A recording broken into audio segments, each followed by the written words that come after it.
안녕하십니까? 저는 30대 후반에 접어들고 있는 여자입니다. 인사를 드리고 나니 어떤 말로 제 인생에 아주 잊지 못할 이야기를 시작해야 할지 고민이 됩니다. 두 번 다시는 일어나서도 안 되고 정말 충격적이고 무서웠던 그 이야기를 여러분들께 최대한 덤덤하게 풀어보려고 노력을 하겠습니다. 세상에 죄를 짓고 사는 사람은 두 다리를 뻗고 살면 안 된다는 걸 뼈저리게 느낀 사건이고 정말 치가 떨리는 이야기이니 끝까지 함께 저의 이야기를 들어주시기 바랍니다. 다소 충격적일 수 있으나 그때 제 심경을 같이 공감하면서 들어주신다면 제가 이 사연을 올리는 것에 보람을 느낄 것 같습니다. 정말 이런 채널이 있어서 너무나도 다행이라 생각드네요. 저와 같은 일을 겪으시는 분이 없기를 바라며 지금부터 제 이야기를 시작하겠습니다. 저는 약대를 졸업하고 약사로서 일을 하고 있었습니다. 아버지를 일찍 여의고 홀어머니 밑에서 악착같이 쉬지 않고 공부를 해서 얻어낸 결과이기도 했습니다. 어머니께서는 공장을 다니면서 저를 키우셨기에 저는 누구보다 성공을 목표로 몇 배로 노력을 해야만 했습니다. 그렇게 하지 않으면 저에게 성공의 길이 열리지 않았기 때문이었습니다. 학교에서 친구들 사이에서는 저를 독한 년이라고 불렸고 선생님들께서 제 별명을 듣고 친구들을 혼내자 백설공주라는 새 별명이 생겼습니다. 별명만 들었을 때는 만화 영화에 나오는 예쁜 이미지일지 몰라도 실상은 독사가를 먹고도 죽지 않을 만큼 독한 년이라고 백설공주라 불린 거였습니다. 제가 공부를 워낙 잘하고 전교 1등을 놓치지 않으니 성적이 상위권인 친구들이 저와 잘 지내보려고 들러붙었던 적도 있었습니다. 그 친구들도 시험이 끝나고 나면 놀고 싶은 날이 있지 않겠습니까? 저에게 같이 놀자고 몇 번 이야기를 꺼내긴 했었습니다만 저는 시험이 끝나도 계속해서 공부를 했습니다. 거절을 계속하니 그 친구들까지도 저에게 백설공주라고 부르며 저를 슬슬 피하기 시작하더라고요. 학교에서 대놓고 왕따를 당했지만 폭력이 있었던 건 아니었고 저를 기피하는 무리들이 늘어났던 거라 오히려 저는 편했습니다. 귀찮게 하는 반 친구들이 없으니 오히려 공부에만 더욱 집중을 할 수 있었거든요. 코피를 쏟으면서도 저는 책이 더러워질까 걱정을 하던 학생이었고 수면 시간을 줄여가며 공부를 해서 어지럼증이 생길 때도 있었지만 포기하지 않았습니다. 저는 그런 각고의 노력 끝에 약대에 합격을 할 수 있었습니다. 다른 친구들은 저에게 왜 의대를 가지 않았냐고 묻기도 했지만 지방 소도시에서 아무리 날고 기어봤자 서울 친구들의 사교육을 이길 수가 없더라고요. 거기다가 전액 장학금을 받으면서 대학을 진학하려고 하다 보니 약대가 제 기준에 가장 고소득 직업이긴 했습니다. 물론 저를 조롱하는 친구들도 있었습니다. 그렇게 친구들을 무시하면서 공부를 하더니 의대도 법대도 아닌 약대를 갔다면서 말이죠. 저는 그런 친구들을 마음껏 비웃어 주었습니다. 그러는 너는 약대도 가지 못하고 지방대나 전전긍긍하면서 등록금 버리는 거 아니냐고요. 저는 수능이 끝나고 서울에 올라와 자취방을 구했고 우리 어머니께서는 저희 뒷바라지를 위해 고향에 남으셨습니다. 한평생을 살았던 동네를 떠나는 것도 싫다고 하셨고 같이 서울에 올라가 봐야 서로 신경만 쓰일 거라고 하셨죠. 저도 어머니의 의견을 존중하여 혼자 서울에 올라와 자취 생활을 했고 높은 성적을 유지하며 전액 장학금을 받으면서 약대를 졸업했습니다. 저는 모든 과정을 일사천리로 통과하려 약사가 되었고 서울의 대학병원 옆에 있는 대형 약국에 취직을 할 수 있었습니다. 대형 약국에서 꽤 높은 월급을 받으며 일을 시작했을 때만 해도 저는 이제 악착같이 돈을 모으겠다는 목표가 있었습니다. 하지만 제 예상처럼 호락호락하진 않았습니다. 그 약국에는 정신이 나간 약사가 한 명 있었거든요. 그 약사는 저에게 한눈에 반했다면서 계속해서 저에게 한 번만 만나달라, 사귀자 하면서 저를 괴롭혔습니다. 그 약사분은 정말 그 어느 한 구석도 제 마음에 드는 것이 없었습니다. 생긴 것도 못생겼고요. 키도 작았고요. 저에게 사귀자고 만나자고 하는 행동이 스토커같이 느껴지기도 했고요. 제가 아무리 싫다고 했지만 씨알도 먹히지 않는 그런 사람이었습니다. 더군다나 그 대형 약국의 대표님 아들이었기 때문에 제가 거절을 해봐야 이 약국에서 일을 하려면 자기를 받아줄 수밖에 없을 것이다 하고 생각하는 사람이었습니다. 제가 아무리 치를 떨고 밀어내도 자기만의 세상에 갇혀서 제 말을 귓등으로도 듣지 않는 문외한이었습니다. 거기다가 제가 싫다고 소리를 빽 지르자 저에게 너 잘리고 싶은 거냐면서 협박이 섞인 말투로 이야기를 하기도 했습니다. 하루하루 무시하면서 지내면 된다고 최면을 걸면서 버텼지만 옆에서 앵무새처럼 따라붙어 저에게 만나자고 하는데 그 거절이 쉽겠습니까? 일을 하는 시간이건 쉬는 시간이건 계속 저만 쳐다보고 있는 그 시선까지도 너무 싫었습니다. 제가 퇴근을 하고 집에 가려고 준비를 하면 집에 가서 뭐 할 거냐, 저녁은 언제 먹냐, 자기랑 같이 먹자부터 시작해서 제가 집으로 돌아가면 집 앞이다, 잠깐 얼굴 보게 나와라, 집에 없냐, 밖에서 뭐하고 싸돌아다니냐 하면서 집착을 하기까지 했습니다. 제가 자꾸 연락에 답장을 하지 않자 제가 집에 가는 길을 뒤쫓아오면서 집에 데려다주고 싶어서 그런다고 하는데 너무너무 무서웠습니다. 저는 집 근처를 빙빙 돌다가 도저히 참을 수가 없어서 지금 뭐 하시는 거냐고, 스토킹 하시는 거냐고 일부러 사람 많은 길거리에서 고함을 치기도 했습니다. 제가 스토커 이야기를 하자 주변에 길을 걷던 사람들이 하나둘 이목을 집중하기 시작했고 당황해서 줄행랑을 치더라고요.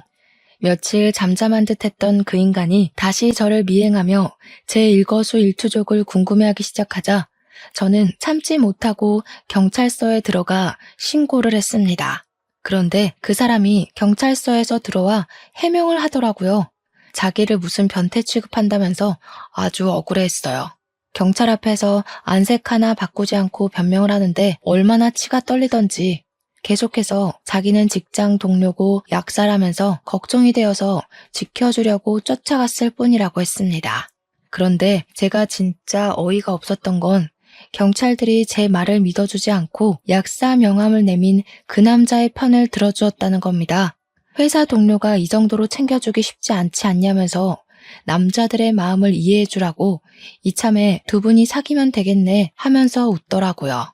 결국 저는 경찰이 제 편이 아님을 깨닫고 다음날 바로 약국에 사표를 제출했습니다. 제가 대표님께 직접 가서 사표를 제출하니 대표님 아들이 저에게 와서 자기를 버리고 어디로 도망을 가냐고 난리를 치더라고요. 자기를 가지고 논 거냐, 여태 자기가 쫓아다닐 때 제대로 거절을 하지 그랬냐고 피해자 코스프레를 하는데 기가 막혔습니다. 오죽하면 같이 일하는 동료 약사들이 저것도 병이라면서 다들 고개를 절레절레 지었을까요? 저는 일부러 대표님 들으라고 큰 소리로 말했습니다. 당신이 스토킹해서 치가 떨려서 일을 그만두는 거라고요. 대표님 눈치를 보면서 자기는 그런 적 없다고 발뺌을 하길래 문자 보냈던 내역을 일일이 찾아서 보여주었습니다.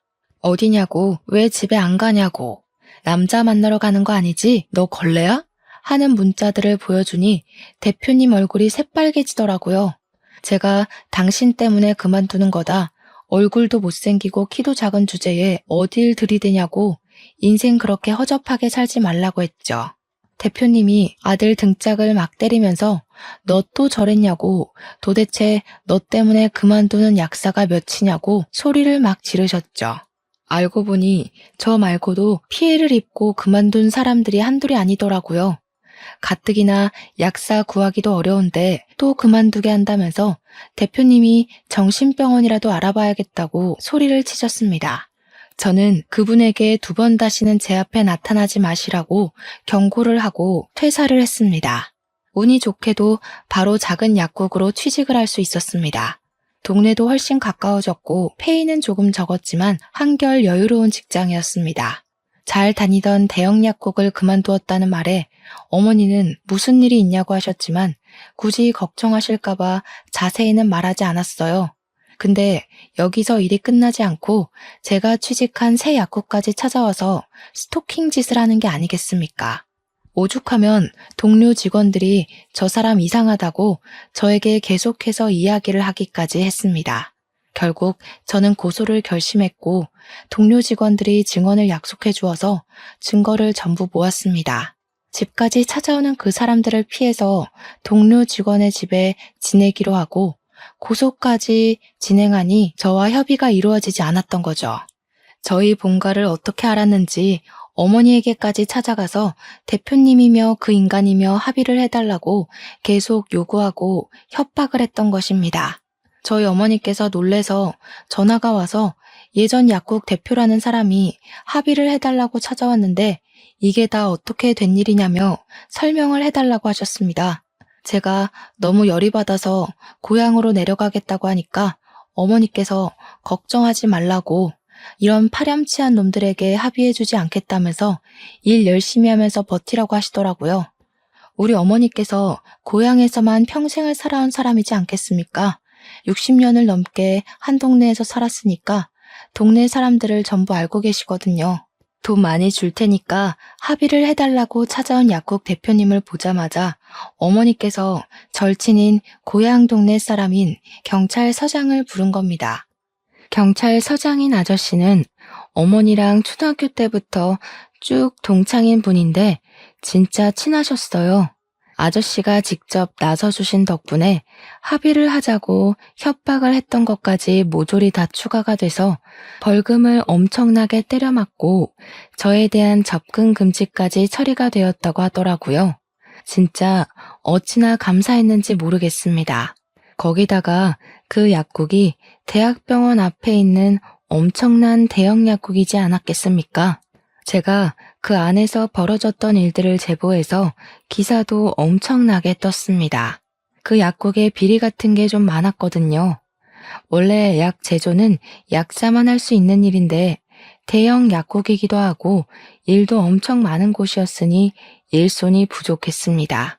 그래서 약사가 아닌 아르바이트생들에게도 약 제조를 몰래 시켰단 말입니다. 제 제보로 인해서 전부 다 밝혀져서 싹 고발을 당하게 되었습니다.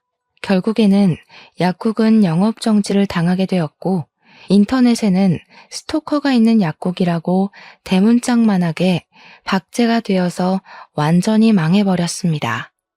그 일이 생긴 직후 어머니께서는 저에게 고향으로 내려오는 것이 좋겠다고 하셨고 저는 고민을 하다가 내려가게 되었습니다. 고향이 확실히 시골이라서 그런지 확실히 일을 할 만한 약국이 존재하지 않았습니다. 다들 약사분 혼자서 운영을 해도 충분한 수준이었거든요. 그래서 한 3개월 정도를 어머니께서 해주신 밥 먹고 등 따시게 딩가딩가 놀면서 지내다가 서울로 다시 가야겠다고 선언을 했습니다. 아직 월세집 정리도 안 됐고 여기는 일할 곳이 없다고 했더니 어머니께서 안 그래도 이곳저곳 알아봤는데 서울로 가는 게 좋겠다고 하셨습니다. 대신 무슨 일이 생기면 숨기지 말고 꼭 이야기를 해달라고 하셔서 약속까지 꼭꼭 걸고 서울에 오게 되었습니다. 다시 올라온 후부터 약국을 알아보다가 상당히 뜬금없는 곳에 있는 약국에서 구인 공고가 났고 그곳에서 일을 하게 되었습니다. 보통의 약국은 아파트 대단지 앞에 있거나 병원 근처에 즐비하고 있는데 이곳은 공장 같은 회사 건물 앞에 떡하니 있었습니다. 주위에 병원이 있는 것도 아니었고요. 그래서 장사가 되나? 왜 새 약사를 뽑는 거지? 하면서 의문을 가지고 출근을 하게 되었습니다. 큰 공장 같은 곳 앞에 있었는데 이 약국이 장사가 잘 되고 사람을 왜 새로 뽑아야 하는지 알겠더라고요.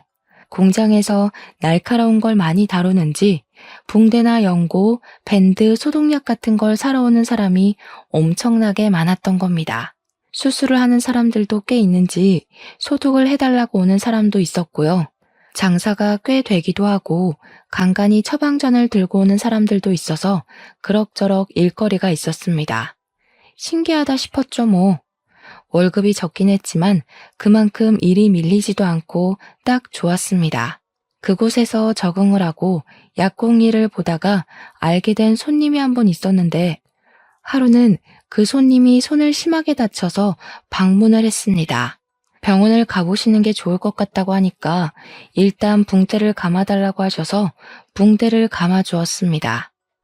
손을 심하게 다쳐서 왔기에 기억에 남아 있었는데 며칠 뒤에 그분이 다시 오셨더라고요. 병원에 가서 몇 바늘을 꿰맨 것인지 소독을 좀 해달라고 부탁을 하시길래 제가 직접 소독까지 해드렸습니다. 저한테 언제부터 일을 하셨냐면서 처음 본 것 같다고 이런저런 이야기를 물어보시길래 온지 얼마 안 됐다고 이야기를 했었습니다. 그렇게 가끔 와서 연고도 사가고 하면서 꽤 이야기를 자주 나누게 되었고 친해지게 되었는데 대뜸 저에게 고백을 하시더라고요. 자기랑 만나보고 싶은 생각은 없냐고 슬쩍 물어보시는데 저는 갑자기 스토커 짓을 하던 그 남자의 얼굴이 떠올랐습니다. 그래서 순간 아닌 것 같다고 지금은 연애할 생각이 없다고 죄송하지만 어려울 것 같다며 거절을 했습니다. 근데 제 나이가 벌써 33살이었거든요. 그러니까 저한테 혹시라도 연애를 하고 싶다거나 하면 자기를 우선적으로 생각해달라고 하시면서 웃더라고요. 보험이 하나쯤 있으면 나쁘진 않겠다 싶은 마음에 알겠다고 대답은 했죠. 솔직히 생긴 게 호감형인 얼굴이긴 했고 스토커랑 다른 모습이 꽤 많이 보였고요. 저를 조심스럽게 대해주고 좋은 향기가 항상 묻어나는 사람이었거든요. 그렇게 한 6개월 정도를 저희 약국에 꾸준히 방문을 하시면서 저에게 관심을 표현하기 시작하셨습니다. 가끔 꽃을 사다 주시기도 하고 드링크젤을 구매하시면 꼭 저에게 한 개씩 주시면서 힘내라고 응원도 해주시고요. 소소한 일상에서 묻어나는 작은 기쁨이었다고나 할까요? 절대로 제가 부담을 가지지 않도록 저에게 조용히 한 걸음씩 다가오셨습니다. 제가 결국에는 스토커 이야기를 슬며시 했는데 그 이후에 더욱 저에게 조심스럽게 행동을 해주시고 상당히 세심한 사람이었습니다. 저는 마음이 점점 열리게 되었고 그분의 마음을 받아주게 되었습니다. 연애를 시작하고 나니 주말에는 데이트를 하느라 저는 점점 고향에 찾아가는 시간이 줄어들게 되었고 어머니께서 저를 걱정하기 시작하셨습니다.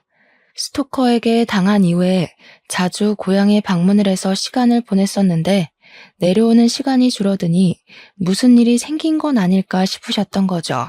저는 결국 어머니께도 연애를 하고 있다는 사실을 밝히게 되었고 어머니께서는 엄청 좋아하면서 우리 딸이 드디어 시집을 가는 거냐고 하셨습니다. 저는 김칫국 그만 마시라고 말리고 그랬는데 옆에서 통화를 듣던 남자친구가 인사를 드리러 가겠다고 불쑥 대답을 하더라고요. 저는 놀랐지만 은근히 기분이 좋기도 했습니다. 저와 깊은 미래를 꿈꾸는 것 같아서 말이죠. 저희는 연애를 시작한 지 8개월 만에 초고속으로 저희 집으로 인사를 드리러 가게 되었습니다. 딱히 결혼하겠다는 말을 하려고 간 건 아니었는데 저희 어머니께서 기쁜 마음에 씨암탉을 잡으셨더라고요. 벌써 사위 대접을 하시고 남자친구도 넉살 좋게 장모님 하는데 그게 엄청나게 부담스럽게 다가오지 않았습니다. 보기에도 괜찮고 우리 어머니께서도 너무 좋아하셨고요. 거기다가 큰아들 생긴 기분이라고 저한테 꽉 잡으라고 하시더라고요. 그래, 이런 분위기라면 평생을 함께 살아도 부족함이 없겠다 하는 생각이 들었습니다. 저도 남자친구에게 용기를 내서 어머님, 아버님을 뵙고 싶다고 이야기를 하니까 남자친구가 겸연쩍게 이야기를 하더라고요. 자기는 부모님이 계시지 않다고요. 그래서 저희 어머니께 본인 부모님에게 해드리지 못한 효도까지 전부 쏟아붓고 싶다고 이야기를 했습니다. 마음이 짠하면서 제 가슴을 울리는데 참 진국이구나 싶었습니다. 그날 저녁에 어머니께 슬쩍 떠보니까 너무 좋다고 하시면서 당장이라도 나를 잡으라고 하시길래 결혼을 하자고 말을 할까 고민을 하던 도중 일이 생겼습니다. 어머니께서 공장에서 일을 하시다가 그만 쓰러지셨다는 연락을 받게 된 것입니다. 다행히 생명에 지장이 있는 병은 아니었다면서 머리가 핑 돌고 어지러워서 쓰러지셨다고 어머니께서 직접 연락을 주셨습니다.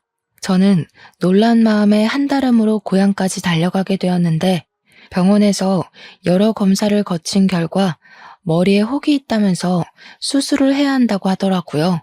암은 아니고 그냥 혹으로 보인다고 걱정하지 말라고 하셨지만 위치가 뇌를 압박할 수 있는 자리에 있으니 빠르게 제거를 하는 게 좋겠다고 하셨습니다. 수술 후 후유증에 관한 설명과 수술 방법에 대한 이야기를 듣고 서울에 올라와 큰 대학병원에서 수술을 하기로 예약을 잡았습니다. 제가 지극정성으로 돌봐드려야겠다 결심을 했는데 우리 남자친구가 퇴근을 하고 나면 거리가 꽤 있음에도 병원으로 달려오더라고요. 나서서 우리 어머니의 수발을 들면서 주말에도 싫은 내색 하나 없이 병실을 지켜주었습니다. 어머니께서 너무너무 고맙다고 하는데 이 남자랑 하루라도 빨리 결혼해야겠다 하는 결심을 가지게 되었습니다. 거기다가 어머니께서 한번 쓰러지고 나니까 덜컥 무서운 마음이 들면서 빨리 결혼하는 게 효도하는 지름길이겠다 싶었던 거죠. 어차피 인사를 드릴 시댁도 없겠다. 어머니께 더 큰일이 생기기 전에 결혼해서 손주까지 안겨드려야겠다고 생각을 했습니다. 어머니께서 수술이 무사히 끝나고 저는 결혼에 대한 이야기를 꺼냈습니다. 다행히 암도 아니고 수술로 깔끔하게 혹만 제거하면 된다고 했는데 수술도 참 잘 됐습니다. 단지 뇌를 살짝 압박하고 있었던 탓에 신경을 살짝 건드리게 되면서 어머니께서는 후각을 느끼지 못하게 되긴 했지만요. 어머니께서는 죽다 살아난 기분인데 후각이 뭐가 문제냐고 신경 쓰지 말라고 하셨습니다. 의사 선생님께서도 후각은 나중에라도 돌아올 수 있는 거니까 괜찮을 거라고 하셨습니다. 어머니께서는 다시 고향으로 내려가시게 되었고 저희는 결혼 준비를 시작하게 되었습니다. 정말 간단하게 최소한의 형식만 지키자는 마음으로 남들 하는 만큼만 준비를 한다고 서둘러서 했음에도 불구하고 4개월이라는 시간이 걸렸습니다. 어머니께 정말 예쁘고 고급스러운 한복 한 벌 딱 해드리고 결혼식을 올렸고 저희는 사정상 신혼여행은 생략하였습니다. 신혼집을 구하느라 돈이 많이 들어가기도 했고요. 어머니께서 수술하신 지 얼마 되지 않았으니 불안한 마음에 신혼여행은 나중에 가도 된다고 미루게 되었습니다. 그렇게 알콩달콩한 신혼이 시작되고 꽃길만 평생 걸을 줄 알았던 제 결혼 생활은 처음과 달리 시간이 지나면서 점점 틀어지기 시작했습니다. 저와 남편 사이에서 아이가 생기지 않았던 것이 제일 문제였습니다. 피임을 딱히 하는 것도 아니었는데 저희에게 축복의 소식이 찾아오지 않았습니다. 처음에는 별 대수롭지 않게 생각하며 천천히 가져도 충분하다 했는데 결혼하고 3년이라는 시간이 흘렀음에도 아이가 생기지 않자 슬슬 불안해지기 시작했습니다. 어머니께서도 은근히 손주를 바라는 눈치였으니까요. 물론 딸이 스트레스 받을까봐 관심 없는 척 하셨지만 딸인 제가 그걸 모르겠습니까? 제 나이가 36이 되자 지금 가져도 노산이라는 생각이 들면서 점점 조바심이 나기 시작했습니다. 남편 역시 저에게 우리 둘 사이에 문제가 있는 것도 아닌데 왜 아이가 생기지 않는 거냐며 슬슬 지쳐가고 있었습니다. 저는 가뜩이나 조바심이 나는데 남편까지 지치니 그 꼴이 보기가 싫어서 투닥투닥하게 되었고 부부 사이가 점점 소원해지기 시작했습니다. 그렇게 결혼 4년 차에 접어들었을 때 남편의 돈 씀씀이가 이상하게 커진 걸 느끼게 되었습니다. 갑자기 뿌리지도 않던 명품 향수를 사서 뿌리고 다니지를 않나, 명품 가방을 떡하니 사와서는 잘 어울리냐고 자랑을 하질 않나, 생전 염색도 잘 안 하고 해도 집에서 저에게 염색약 사서 해달라고 했던 사람이 미용실에 찾아가 파마도 하고 염색도 하고 나타나고요. 점점 수상한 기운이 느껴져서 바람을 피우나 하는 생각이 들었고 저는 남편을 추궁하기 시작했습니다. 남편은 그런 저에게 더욱더 질려하며 휴대폰을 보여주고 자신의 결백을 주장했죠. 그런데 정말 아무런 흔적도 없더라고요. 제가 아무것도 발견하지 못하자 오히려 큰 소리를 치면서 지금 자기를 의심하는 거냐면서 기분 나쁘다고 하더라고요. 저는 오히려 화를 내는 남편의 모습이 기분이 찝찝해지고 그 기분을 숨기지 않았습니다. 저희 부부의 사이는 걷잡을 수 없이 나빠지게 되었습니다.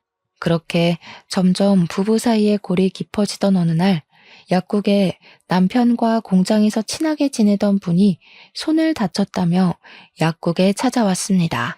저는 붕대를 감아주면서 은근슬쩍 요즘 회사는 잘 돌아가고 있냐 하면서 이야기를 하는데 충격적인 이야기를 전해 듣게 되었습니다. 우리 남편이 일 잘하고 있냐고 농땡이 치고 그러진 않죠? 하는데 깜짝 놀라면서 네?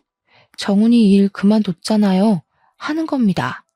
저도 놀라서 그게 무슨 소리냐고 물어보니 모르셨냐고 제 남편이 일을 그만둔 지 좀 됐다고 말을 전하더라고요. 저는 약국에서 퇴근을 하자마자 남편에게 당신 일 그만뒀냐고 여태 무슨 돈으로 사치를 하고 지낸 거냐고 화를 냈습니다. 남편이 저한테 에이 하면서 아무 말도 하지 않고 냉장고에서 소주를 꺼내서 벌컥벌컥 벽나발을 불더라고요. 저한테 제대로 말을 못하는 걸로 봐서는 저 몰래 일을 그만두고 받은 퇴직금으로 사치를 부린 것 같았습니다. 제가 얼마나 속이 상하고 황당했는지 어떻게 말도 없이 그럴 수가 있냐고 닥달을 했더니 저를 째려보는데 그 눈빛이 정말 무서웠습니다. 남편과 살면서 처음으로 살기를 느낀 눈빛이었다고나 할까요? 저에게 잔소리 좀 그만하라고 지겨워 죽겠다면서 성질을 버럭 내더라고요. 솔직히 아직 잔소리는 시작도 안 했는데 남편의 눈빛이 무서워서 입을 다물게 되었고 저희는 그날 이후로 대화를 하지 않을 정도로 사이가 나빠졌습니다. 그렇게 한 3개월이라는 시간을 살얼음판 같은 분위기로 보냈는데 어머니에게서 갑자기 연락이 도착하게 되었습니다. 어머니께서 넘어지면서 크게 다쳤다고 병원이라고 하시더라고요. 놀래서 바로 고향으로 찾아가게 되었습니다. 어머니께서는 고사리를 딴다고 산에 가셨다가 산비탈에서 발을 헛디뎌 고꾸라지시면서 뼈와 근육을 심하게 다친 상태였습니다. 병원에서 뼈 고정은 다 시켜놨으니 집에 가서 근육 회복을 하고 뼈가 잘 붙는지 통원 치료를 하면 된다고 하더라고요. 하지만 어머니께서는 혼자 살고 계셨고 저는 일을 하고 있었으니 걱정이 되는 거예요. 어머니께서는 저에게 동네 사람들에게 도와달라고 하면 된다고 하셨지만 집에서 병수발을 들 사람이 있는 거랑 없는 거랑은 차이가 크잖아요. 졸지에 외벌이로 살고 있는 제가 내려올 수도 없으니 저는 일단 집으로 올라오게 되었습니다. 집에서 내내 한숨만 쉬고 있으니까 남편이 저에게 땅 꺼지겠다면서 한숨 좀 그만 쉬라고 짜증을 확 내더라고요. 제가 너무 화가 나서 엉엉 울면서 네가 일만 했어도 내가 한숨 쉴 일 없었을 거라고 화를 냈죠. 우리 엄마 병수발도 못 드는데 하니까 남편이 솔깃해하면서 장모님이 왜? 하더라고요. 우리 엄마 지금 다쳐서 전신 깁스한 수준이라고 그랬더니 남편이 곰곰이 생각을 하더니 자기가 내려가겠다고 하더라고요. 남편에게 취직 안 할 거냐고 하니까 알아서 하겠다면서 장모님 아프신데 그게 문제냐고 자기가 병수발을 들겠다고 하는 겁니다. 저야 고맙다고 인사를 해도 모자랄 판이니까 조용히 눈치를 보니 당장 내일이라도 가겠다고 하더라고요. 저는 서울에서 계속 일을 하고 있었고 남편은 고향으로 가서 저희 어머니와 함께 지내면서 병수발을 들더라고요. 제가 주말에 내려가니까 동네 사람들이 전부 저한테 남편이 효자라고 너무 좋겠다고 칭찬을 넘치게 하시더라고요. 우리 어머니의 병수발을 어찌 그리 세심하게 들고 극진하게 대접을 하는지 부러워 죽겠다고 하셨습니다.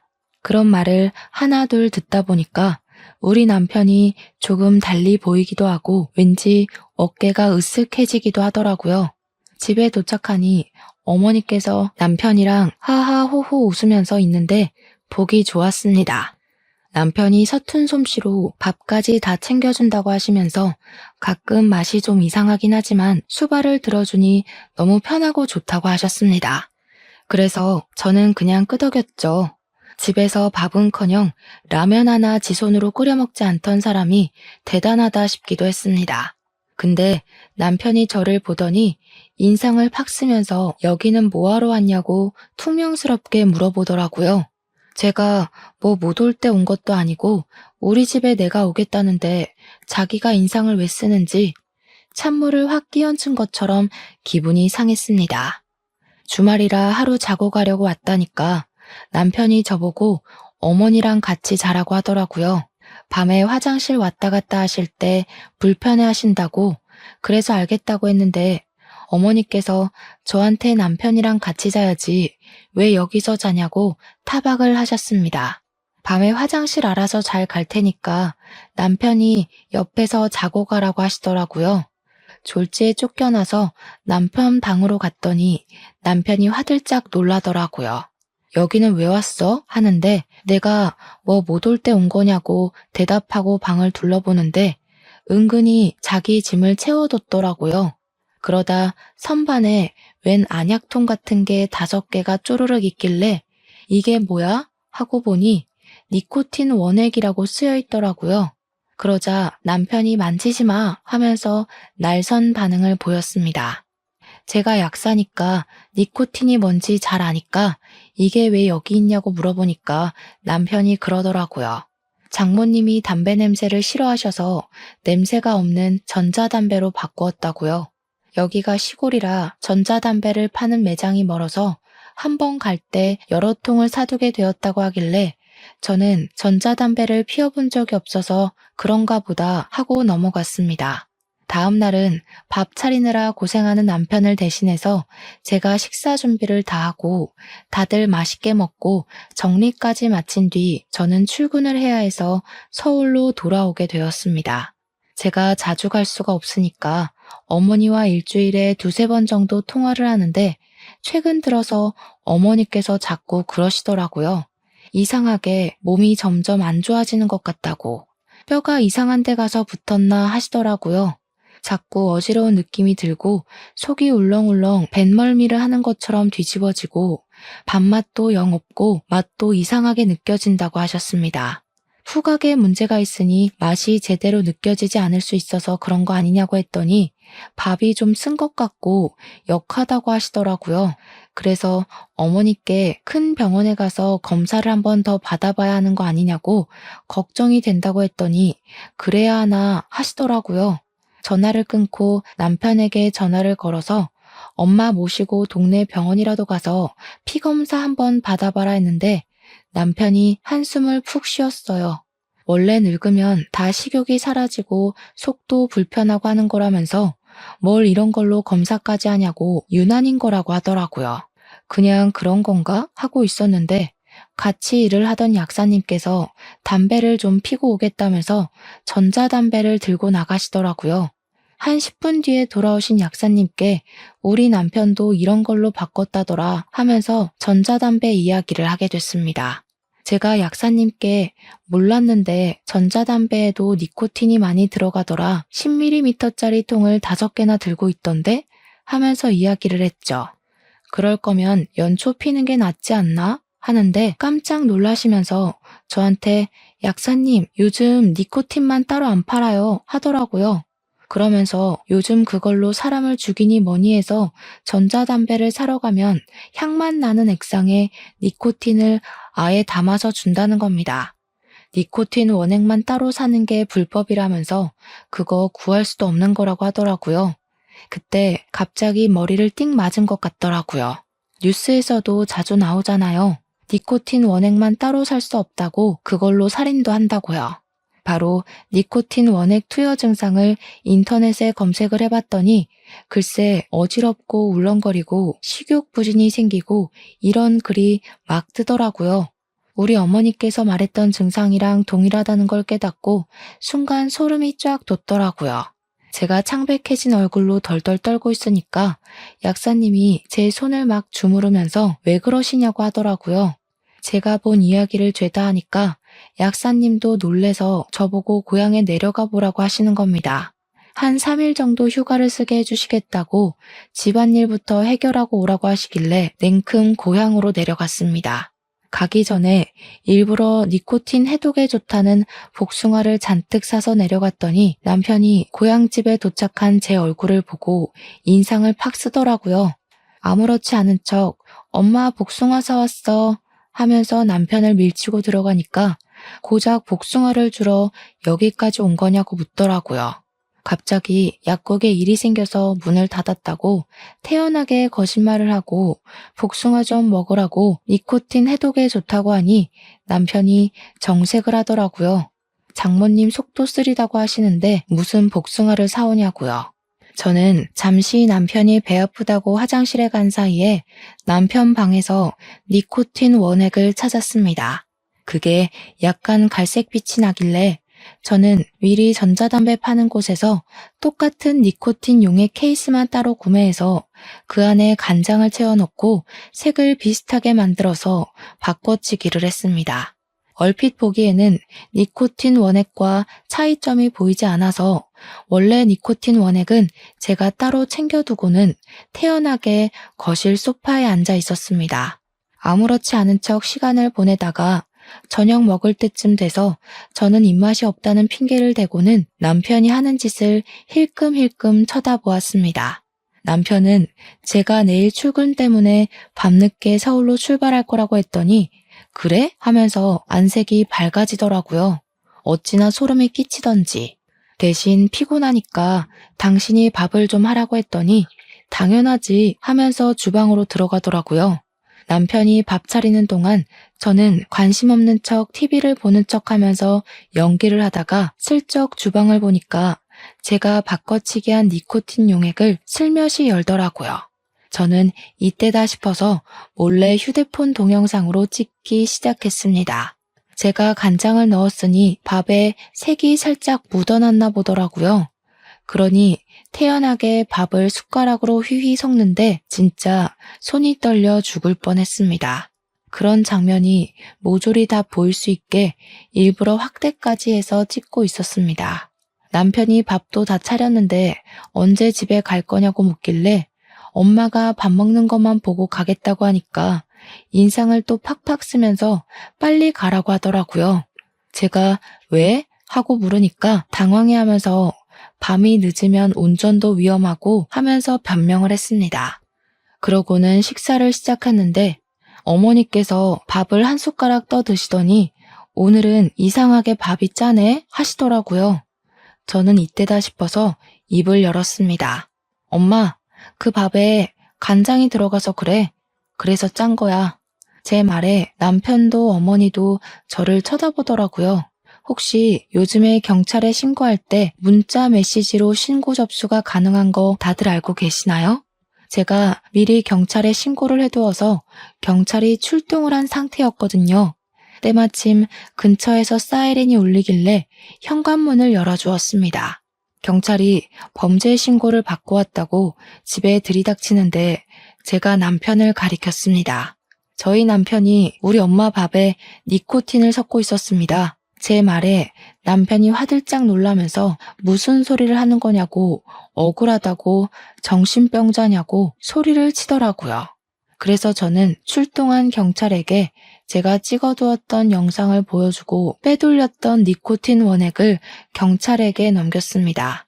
그걸 소지하고 있는 것만으로도 충분히 불법이라고 하더라고요. 경찰이 이 밥이 니코틴이 섞인 밥이냐고 묻길래 제가 간장으로 바꿔치기 해두었다고 설명을 했습니다. 어머니는 경찰차를 타고 인근 응급실에서 급하게 혈액 검사를 하게 되었고 혈액에서 니코틴 성분이 다량 검출되었습니다. 남편은 본인이 흡연자이기에 장모님이 간접 흡연을 하게 되어 니코틴 성분이 나온 거라고 박박 우기더군요. 하지만 경찰은 간접 흡연으로 이런 수치가 뜰 수 없다면서 남편을 긴급 체포했습니다. 남편은 살인 미수죄로 재판을 받게 되었고, 저는 이혼 소송을 바로 걸었으며 아이도 없고 사항이 긴급하다 보니 이혼 처리가 빠르게 이루어졌습니다. 당연히 저에게 위자료를 지급하라는 판결이 나왔고, 구치소에 소감이 된 남편을 찾아가서 퇴직금을 내놓으라고 했습니다. 그러니 남편이 피식 웃으면서 자기가 돈이 하나도 없다고 하는 겁니다. 몇 년 동안 거기서 일을 했는데 퇴직금은 다 어디다가 쓴 거야? 나 퇴직한 게 아니라 잘린 거야. 권고사직. 돈 한 푼도 없어. 재판 도중에 알게 된 사실인데 살인을 하려는 동기가 사망보험금 때문이었다고 하더군요. 저도 모르는 사이에 수익자를 남편 이름으로 해서 사망보험을 무려 5개나 가입을 했다고 하더라고요. 전 회사에서 잘린 이유도 몇 년간 횡령을 했고 그게 걸려서 잘린 것이었습니다. 횡령한 금액을 배상해야 하는 상황이 놓인 상태에서 이런 짓을 저지른 거죠. 횡령한 돈을 전부 그동안 지 치장을 하고 명품을 사는데 사용했기에 갚을 돈이 없었던 겁니다. 결국 우리 어머니를 죽여서 받을 보상금을 노리고 있었던 것이었습니다. 진짜 이게 사람인가 싶어서 얼마나 치를 떨었는지 재판하는 내내 입을 꾹 다물고는 인정도 부정도 하지 않더라고요.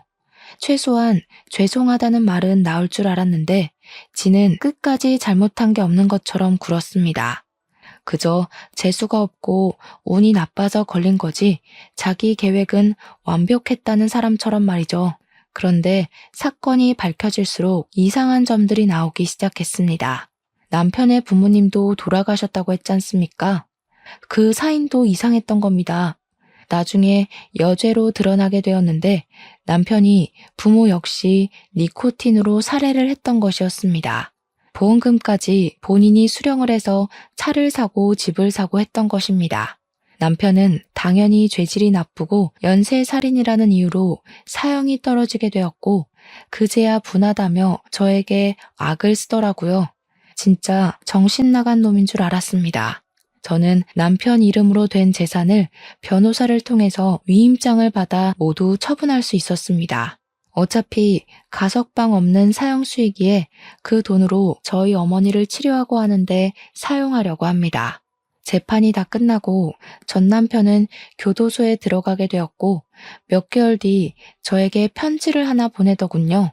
너무 힘들고 외롭다면서 면회 한 번만 와달라고 하는데 진짜 이게 사이코패스구나 싶었습니다. 그래서 저는 이사도 가버리고 등본 열람도 못하게 막아버렸습니다. 약국에도 사정을 설명한 뒤 일을 그만두게 되었습니다. 남편의 재산을 처분하니 돈이 꽤 되더라고요. 집도 차도 다 팔아버렸거든요. 저는 고향으로 내려와서 그 돈으로 작게 약국을 개원했습니다. 든든한 건 우리 약국 바로 옆 건물이 경찰서라는 것입니다. 물론 전 남편이 탈영하기 전까지는 세상에 나타나지 않겠지만 불안한 마음은 어쩔 수 없더라고요. 어머니와 함께 고향에서 다시 오순도순 잘 살아보려고 합니다. 어머니의 회복이 끝날 때까지 저는 치료에만 집중하겠습니다. 제 이야기를 들어주셔서 정말 감사합니다.